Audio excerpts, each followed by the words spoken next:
Hello. Have a very nice day. Indian space research organization, ISRO बोलते हैं छोटे तौर पर। तो पंडित जवाहरलाल नेहरू ने 1959 में सोचा कि हम स्पेस रिसर्च इंस्टीट्यूट की स्थापना करेंगे और देश के प्रमुख वैज्ञानिक उनके साथ मीटिंग करके 1963 में इसरो की स्थापना की। पहले इसका नाम और था, अब बाद में इसरो किया गया।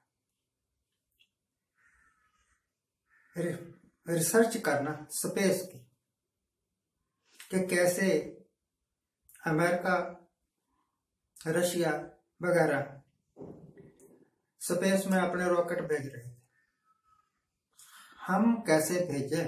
हमारे पास टेक्नोलॉजी नहीं, हमारे पास पैसा भी नहीं, हमारे पास वैज्ञानिक भी नहीं, पर फिर भी उस ग्रेट आदमी की सोच, जवाहरलाल नेहरू की और डॉक्टर होमी भाभा, क्या नाम है उनका, उनकी, विक्रम साराभाई, ये तीन वैज्ञानिक, इनकी सोच यह रंग लाई कि हम कुछ ही वर्षों में अपने रॉकेट, अपने स्पेस स्टेशन आकाश में, खला में भेज सके। और यह तरक्की यही नहीं रुकी, हमने मंगलयान भी भेजा, हमने चंद्रयान भी भेजा, काफी तरक्की की। अब आज मुझे एक महापुरुष की यह लाइन याद आ गई, मित्रों, जो पिछले 60 साल में, 70 साल में नहीं हुआ, मैं 60 महीने में कर दूंगा। एक बार मुझे मौका दो। और लोगों ने मौका दे दिया। तो साहब ने किया क्या, ये किया कि वो इंस्टीट्यूट, वो ऑर्गेनाइजेशन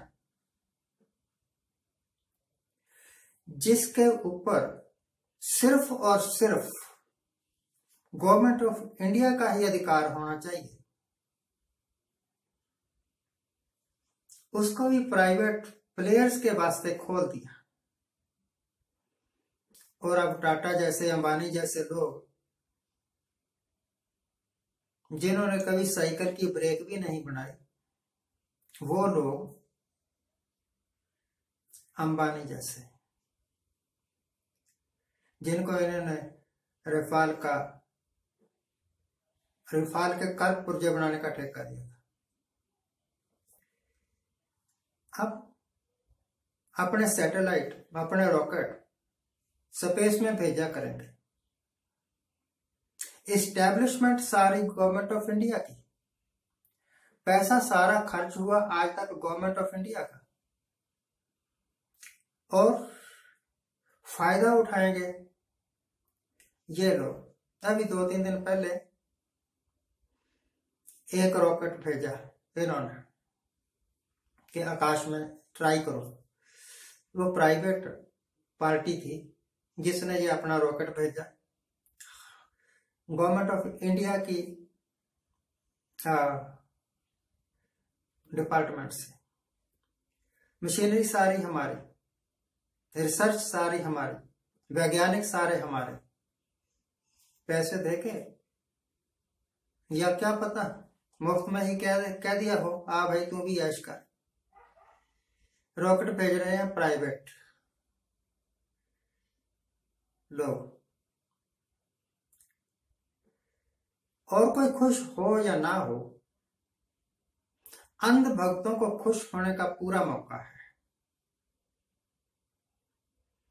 कि वो कह सके कि देखो मोदी जी ने वो कर दिया जो पिछले 70 साल में नहीं हुआ।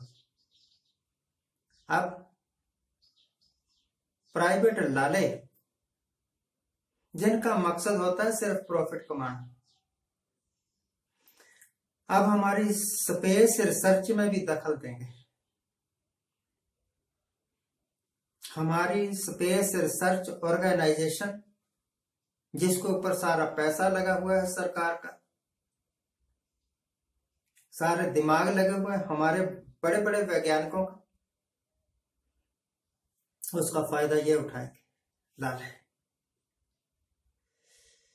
कल परसों खबर आ रही थी कि गुजरात का इलेक्शन जीतने के लिए, दिल्ली का म्युनिसिपैलिटी का इलेक्शन जीतने के लिए, एमसीडी बोलते हैं इसको,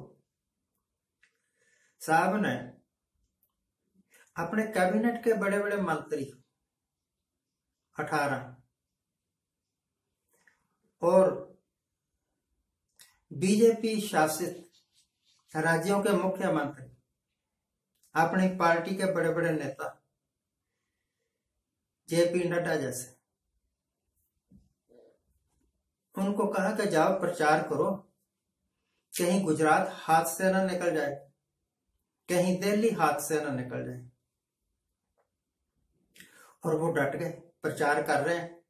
प्रधानमंत्री खुद कई कई रैलियां कर रहे हैं, कहते हैं घर घर जाके प्रचार भी करेंगे। ऐसी नौबत क्यों आई कि घर घर जाके भी वोट मांगने पड़ गए, वो भी प्रधानमंत्री को। इस करके राज लेना है, इस करके कि गवर्नमेंट प्रॉपर्टीज को, गवर्नमेंट इंस्टीट्यूशंस को प्राइवेट हाथों में बेच दो। अगर यही करने आए थे तब तो बिल्कुल ठीक किया। बस अब पार्लियामेंट हाउस रह गया है, उसको भी बेच दो।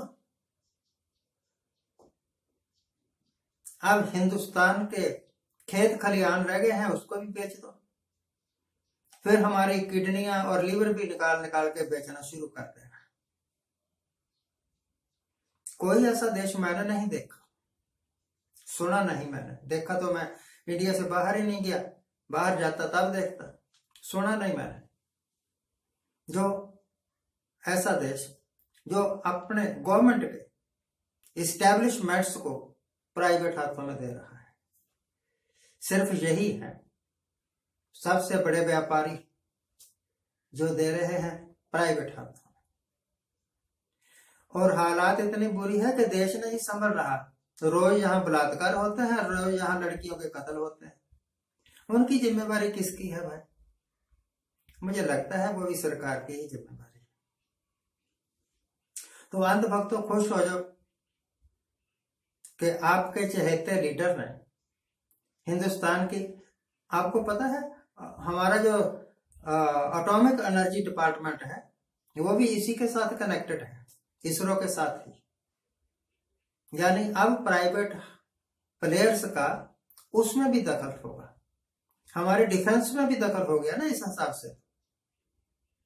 सोचिए, क्या जो कुछ आपने फैसले लिए थे राजकाज इस पार्टी के हाथों में सौंपने के, वो सही थे?